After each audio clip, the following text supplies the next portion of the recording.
is Joyce Bartlett. I'm a CPA. I've owned my own business for 35 years and right here in Southern Ocean County. So first I want to thank the Academy, which I have been wanting to say that for a very long time. I want to thank the Academy for Real Estate Careers and also mention that there are, they have the right to this video, and if anyone wants to reproduce it for any reason, they have to have express permission from the Academy for Real Estate Careers. This is just for realtors. There are very specific rules for realtors that really don't apply to everyone else. And one of the biggest things is that you cannot do business through an LLC. No LLC. I have been on the phone with the commission, and how they explained it to me is that realtors, the only people that can pay you are the brokers of record or the employing brokers, and they are not allowed to write a check to anyone that's not a licensed realtor. And licensed realtors are only individuals. Okay, yes, you have to be 18, blah, blah, all that stuff, but only individuals, and therefore they cannot write a check to an LLC, so you cannot do business out of an LLC. I know many accountants that will say that's not true. Have them call the commission, because it absolutely, that is true. And it is true for 2018 tax returns. I have been on the phone with the commission even just this year. They have not changed that. I don't know why they haven't changed that. One of the reasons why accountants think that you can do business through an LLC is because we can do business out of an LLC. I get my CPA license from the same people that you get your real estate commission license from.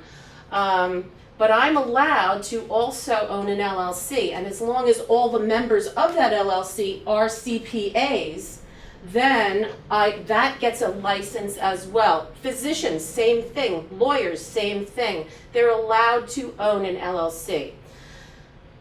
You're not, and I'm positive of that. Now, when you go to do your 2019 tax return, maybe that law has changed. You can always give me a call. All of my information, I didn't put my phone number or anything, all of my information is on bartlettcpa.com. So, you all are going to own your own business. That's how it works. You are not going to get a W-2. You are not going to be paying into the New Jersey Disability Fund, the New Jersey Unemployment Fund. You're not going to do any of that. Family leave, you are not going to be paying into that. You are not an employee. You are a 1099 subcontractor. You have to pay your own taxes and your own benefits, your own health insurance. And you have to keep score. You have got to keep score. I tell a story, I'll try to make it quick and still make it rational, but I raised two little girls. And one Christmas they were playing cards, playing war. So the two of them had half the stack, and whoever got the highest number, they kicked the cards. Well, my younger 4-year-old said, "Liz, I'm running out of cards." So Liz took half of her deck and just gave it to the 4-year-old. And this went on. No one wins because they weren't keeping score. So who can win when you're not keeping score? You have to keep score. You have to write it down. Sometimes your employing brokers, believe me, happens all the time, they're wrong. They're not accounting for the stuff that they give you correctly. Now I put $3,000. Let's say a realtor, you sell something and your piece of the commission is $3,000. Sometimes your employer, not really employer, but your employing broker, let's say, fronts you some money for advertising. Sometimes they pay for the errors and omissions insurance. Sometimes there is a piece that is a workers' comp function. It's usually about 2%. And so they take $60 out of the $3,000, it's 2%, out, and you actually get the check for $2,940. Let's say that over the course of the year you have exactly 10 of exactly these things, and now you made $30,000, but they took out $600 for errors and omissions insurance or for workers' comp, and now you have only really gotten checks for the $29,400.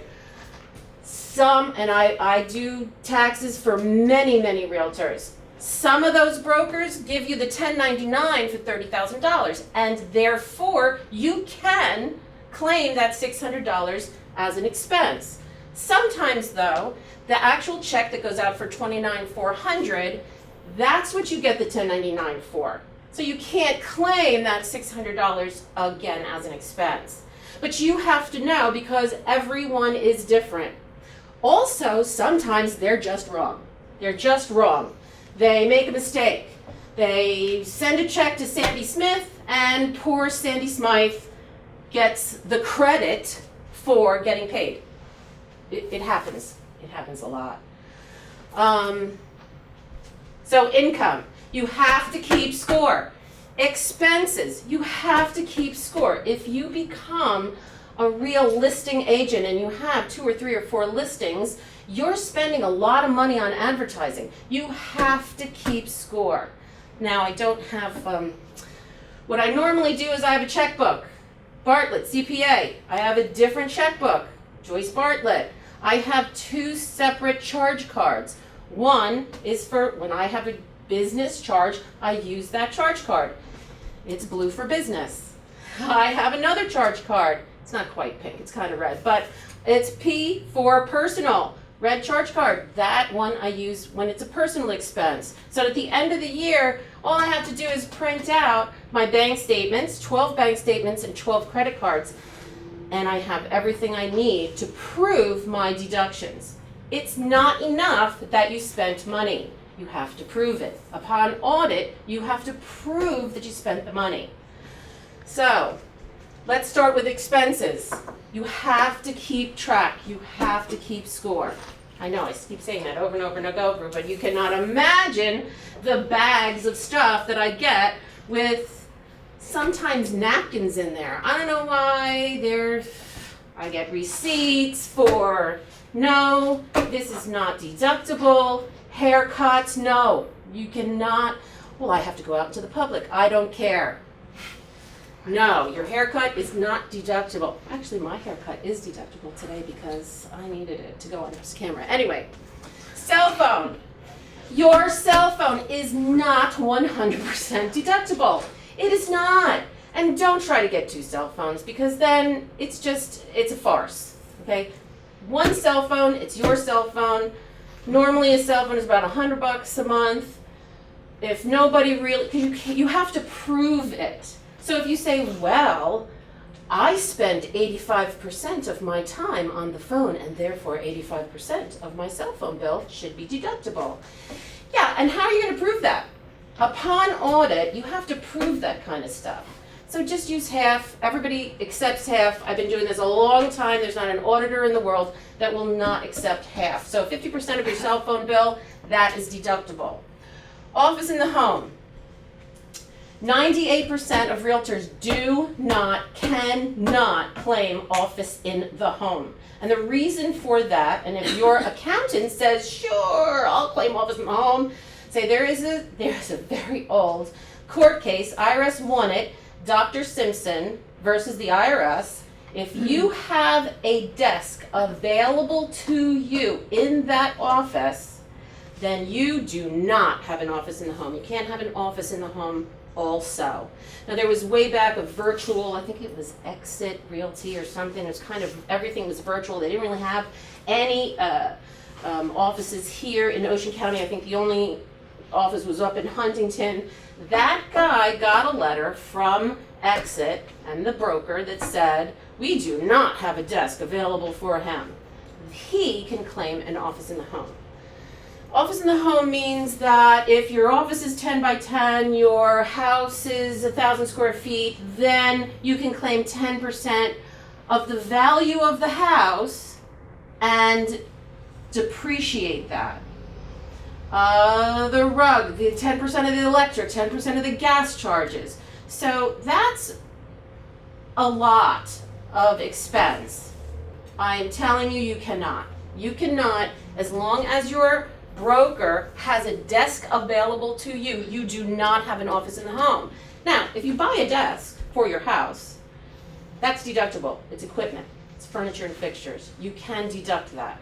If you buy a laptop, that's deductible. If you buy a lamp for your desk, that's deductible. If you put new carpeting into a room 10 by 10, your woohoo office in the home, that's not deductible. You do not have an office in the home. We're going to move on to vehicle. The reason that we do office in the home first is because vehicle. First of all, your miles have to be written down, and they have to be written down contemporaneously to the miles. And I'll tell you how many times my clients get audited, and usually it's a one-line audit, and that's always miles. And so the IRS agent calls up and says, Joyce, give me some stuff for my files, and give me the logbooks, which my clients don't have logbooks normally. I don't think anyone does. So they sit for nights and nights with different colored pens and pencils in front of them, and they fill out these logbooks, making sure that the miles on those logbooks, the business miles, match the tax return. You're not supposed to do that. You're supposed to be writing down the miles contemporaneously. So at the end of the month, you say, this was my odometer reading at the beginning of the month, this was my odometer reading at the end of the month. Where did I go? Now there's apps that you can download. Those apps, and my someone that I work with has this app. Somewhere around 8 o'clock, it dings. She looks through all the places where she's been, and she swipes right for personal miles and left for business miles, and it all takes care of itself. You have no excuses. Please do that. The problem is office in the home. You do not have an office in the home. Therefore, when you leave your home to go to your first appointment, that is not deductible.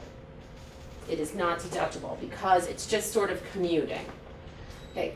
Then you go to different places on your way to go listing or try to list, and off you go, and then the last place you hit, and then home, not deductible.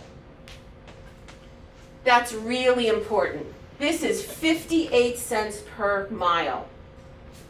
It's going to be your biggest deduction. Absolutely, positively. Unless you get a lot of listings and you're advertising your listings, this is going to be your biggest deduction right there. You know, first year, you're paying for a class, you're paying for your license. You might have a bunch of deductions for, you know, I need a laptop just for real estate, and there's all kinds of cool laptops now. You need a bunch of stuff. Maybe that first year it'll be more than the miles, but mostly your vehicle expense is going to be your biggest deduction. You want to be able to prove it upon audit. It's really important. Profit is the goal. I swear. I hear all the time clients coming from other accountants. Oh, they told me to buy all this stuff because I made too much. That's ridiculous. You're supposed to make money. Now, once you make money, there are ways to create that money isn't completely taxable. If you're going to go out to dinner with the money, it's going to be taxable. If you put it in an IRA, then it's not taxable. And there's a lot of different ways. So you and your accountant have to, at the end of the year, say, woohoo, I made $20,000. And he's going to go, great. But there's IRAs, there's other kinds of vehicles that you can use to defer the tax on that. Don't buy stuff. Oh, I'm just going to get another computer. No, don't buy stuff. If you're going to buy something anyway, now you're in November, you're in December, you're going to buy it really anyway, 6 months out, certainly you want to buy it and you want to make sure you can make that deductible. If you're going on a vacation anyway, in November, December, speak with your accountant to make sure that you can make that deductible. It has to have a sole business purpose for the vacation, but at least the hotel room, you can claim the whole thing while maybe your spouse comes with you. His plane ticket, not deductible. You do not need someone to carry your luggage, I swear. Okay, and the one big question that everybody asks, I got a $3,000 commission. How much should I put away to make sure I have enough for taxes at the end of the year?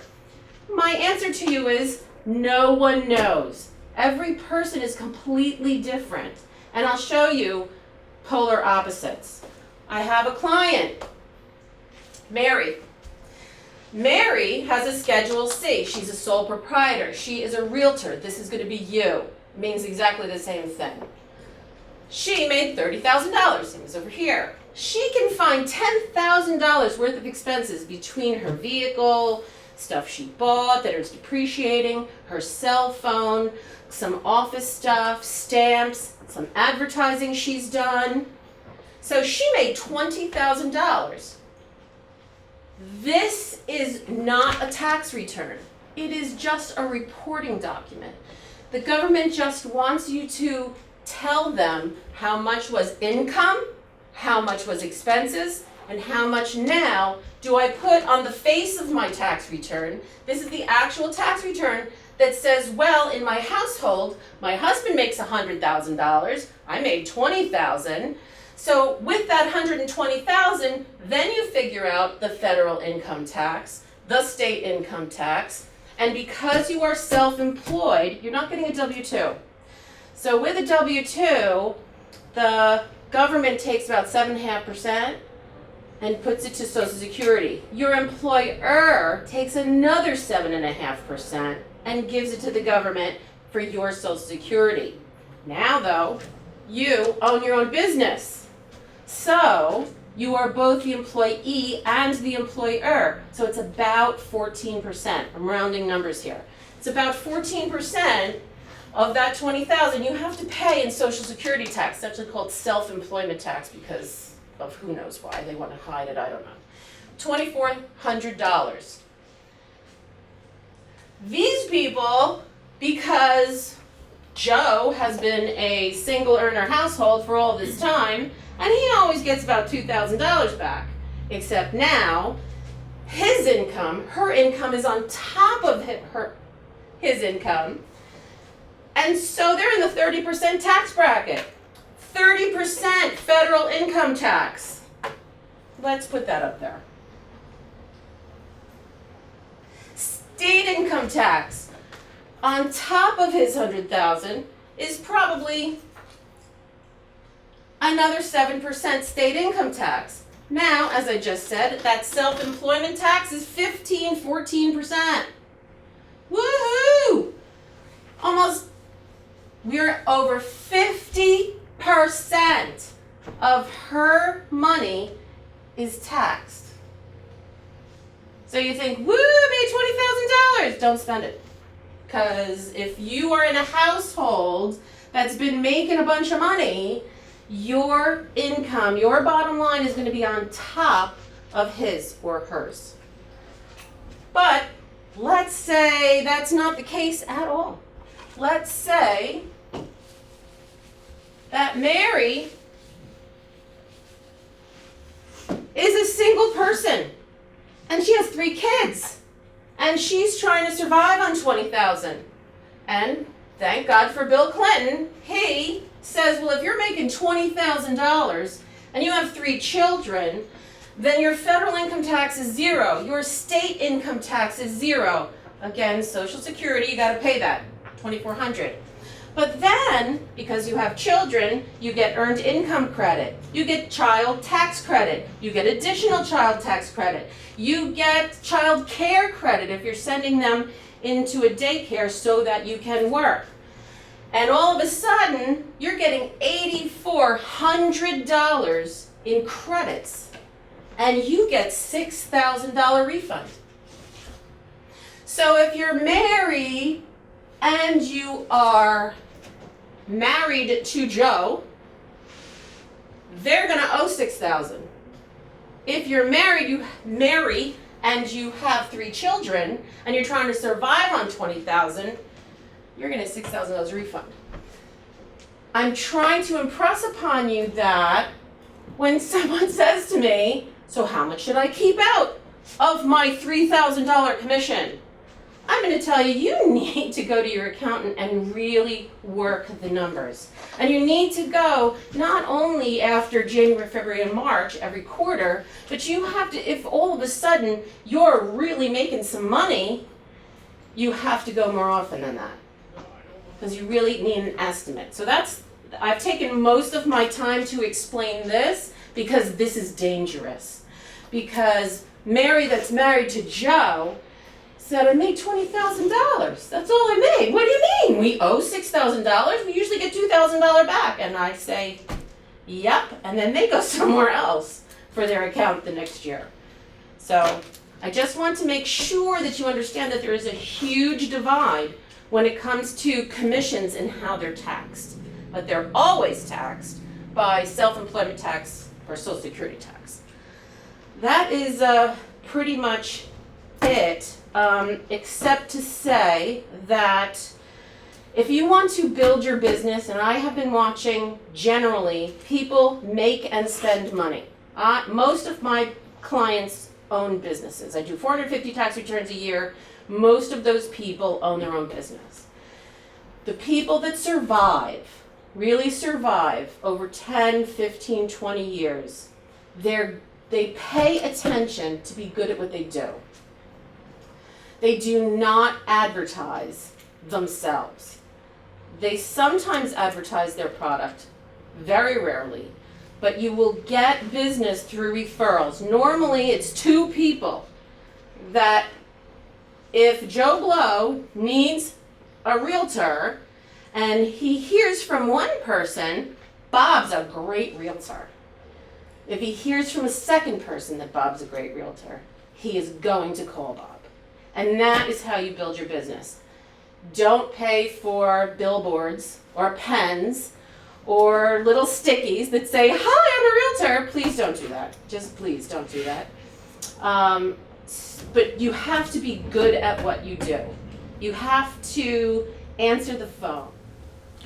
The number one complaint of customers that I hear that want to hire businesses is that they don't answer the phone. You have to answer the phone. Even if I have a little thing that says, if someone calls and I'm in class, I push a little button and it says, I can't talk to you right now, I'm busy. But then as soon as I get out in the hallway, I call them back. I've lasted 35 years. And I've watched people and the way in which they do business where they continue 10, 15, 20 years. And that is how you survive. Don't buy gifts.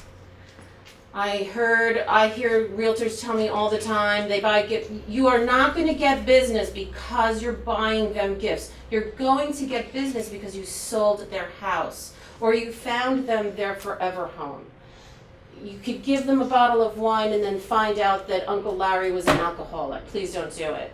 I have someone who used to bake fresh baked cookies until they found out that one of those fresh baked pans went to a diabetic and she had a diabetic seizure. I mean, there's really your value, you're getting paid. And that is what they want. They want you to sell the house or they want you to find their forever house at a great price.